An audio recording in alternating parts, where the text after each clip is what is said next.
Salam müəllimlər, hər vaxtınız xeyir olsun. Hər birinizi salamlayıram, dəyərli həmkarlar. Bugün sizinlə qəbuldan bir sual rubrikamızın növbəti sualının izahını paylaşacağım. Situasiyamız da deyilir ki, tərbiyəçi böyük qrupda 2-3-4 məkan, sağ-sol, qabaq-arxa, irəli, yuxarı, aşağı, yəni məkana görə özünün əşyanın yerini müəyyənləşdirir və zamana görə hərəkətlərin ardıcıllığını təyin edir. Zaman da dünən bugün, sabah səhərdir. Və qeyd edilir ki, standartını seçərək bugünkü məşğələnin təlim nəticəsini və yaxud da məqsədini qeyd edim ki, təlim nəticəsi və məqsəd eyni anlayışdır. Məşğələnin məqsədi elə məşğələnin təlim nəticəsidir. Əvvəllər məqsəd deyilirdi, indiki ədəbiyyatlarda daha çox təlim nəticəsi kimi istifadə olunur. Əşyaların forması rənginə görə fərqləndirir, eyni rəngli əşyaları qruplaşdırır, əşyaların sayına görə müqayisə edir deyir.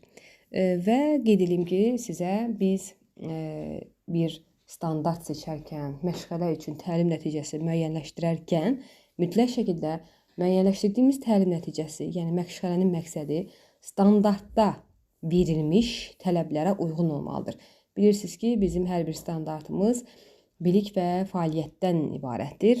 Hansı ki, məsəl üçün, yuxarı, aşağı, arxa, irəli, geri sözləri bilik, fərqləndirir, hərəkətlərin ardıcıllığını təyin edir, müəyyənləşdirir isə fəaliyyət hissəsidir.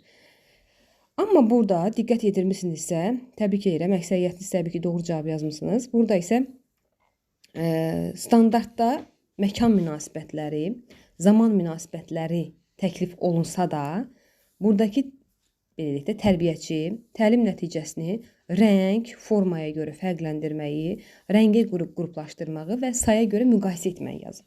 Yəni, adından da göründüyü kimi, standartı da təlim nəticəsində biz gördüyümüz kimi, deməli, heç bir təlim nəticəsi tərbiyəçinin müəyyənləşdirdiyi, yəni bugün üçün planlaşdırdığı standartın tələbinə cavab vermir.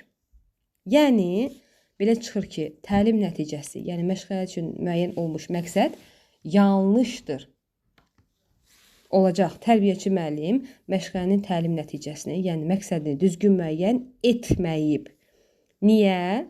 A-da deyir ki, düzgün müəyyən edib. A-nı çıxdıq, ümumiyyətlə test sizə imtahanda vaxt qazandıracaq test taktikalarından biri əmin olduğunuz cavabları tez oradan silməkdir.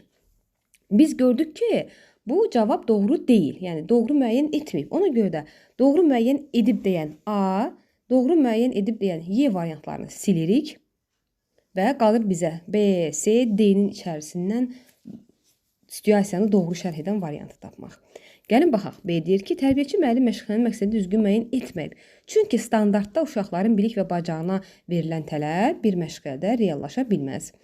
Bu, qeyd edim ki, bu ifadə, bu variant o halda doğru olur ki, tərbiyəçi müəllim standartı olduğu kimi təlim nəticəsi yerinə köçürür. Heç bir dəyişiklik, heç bir sadələşdirmə, heç bir məqsəd çatmadan olduğu kimi köçürdükdə C variantı bu situasiyanı doğru şərh edərdi. Demək, bu bizə lazım deyil, daha doğrusu B bəndi. C bəndinə baxaq deyir, tərbiyəçi müəllim məşğələnin məqsədi düzgün müəyyən etməyib. Deyir, çünki məqsəddə keçirilən mövzunun adı mütləq qeyd olmalıdır. Xeyr, məqsəddə mövzunun adını hər dəfə yazmağa ehtiyac yoxdur. Yeri gələndə yazırıq, yeri gəlməyəndə yazmırıq. Söhbət məqsəddə, yəni məsəl üçün, bugün bizim nağılımız eğer cırtdan nağılıdırsa, biz məqsəddə hər dəfə aşağıdan yazmalı deyil ki, cırtdan nağılının suallara cavab verir, cırtdan nağılını bir-iki sözlə ifadə edir, cırtdan haqqında təəssüratlarını ifadə edir kimi ehtiyac yoxdur hər dəfə cırtdan sözünü oraya yazmaq. Elə cırtdanın nağılı yuxarıda yazıb, nağılın məzmununu şərh edir, nağıla aid bir-iki suallara cavab verir kimi yazsanız da kifayət edir. Yəni, hər dəfə mövzunun adını məqsədlə ifadə etməyə, yazmağa ehtiyac yoxdur. Ona görə də C bəndi də bu situasiyanı doğru şərh edən variant deyil. Qaldı əlimizdə D bəndi. D bəndi deyir ki, tərbiyəçi məşğələnin məqsədi düzgün müəyyən etməyib. Məqsəd alt standartın tələblərini əhatə etmir. Bəli, biz sizinlə bayaq yuxarıda müəyyənləşdirdik ki, alt standart bizdən əgər məkan və zaman münasibətlərini tələb edirsə, müəllimənin təlim nəticəsi isə yazdığı rənglər, saylar və formalar üzrədir. Yəni, yanlış müəyyənləşdirilir, standartın tələbinə uyğun deyildir. Qeyd edim ki, hər bir standartı bizə dövlət verir, amma təlim nəticəsi tərbiyəçi müəllimin özünün səlahiyyətindədir. Qrupundakı uşaqların differensiallığını, məşğələnin mövzusunu, eyni zamanda uşaqların yaş qrupunu nəzərə alaraq standartdan hər bir təlim nəticəsini özümüz müəyyənləşdiririk. Məsəl üçün, necə doğru olardı? Müəllimlər soruşurlar, müəllim, standartdan məqsəd çatmanın doğru yolu necə olur? Necə olur? Məkan deyir, məkan. Aha. Sağ-sol. Bugün sağı-solu götürə bilərdik. Məsəl üçün, məkanda sağ-sol anlayışlarını fərqləndirir. Bir gün qabaq-arxa, bir dəfə irəli-geri, bir dəfə yuxarı-aşağı, bir dəfə alt-üst, bir başqa zaman dünən, bugün, sabah-səhər anlayışları, yəni dünən, sabah, bugün. Bir dəfə bugün, səhər, axşam anlayışlarını, gecə anlayışlarını. Yəni bunların hər biri bu standartdan bizim ən azı hardasa 8-10 məşğələmiz hazırdır. Amma aşağıda nümunədə olan təlim nəticələri ilə yox. Mütləq şəkildə məqsəddə yazılan təlim nəticəsi standartdan olmalıdır.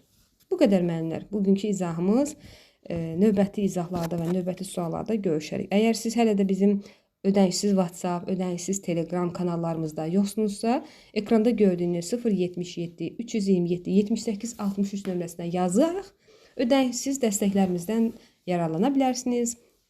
Müzakirələrdə iştirak edə bilərsiniz. Görüşərik.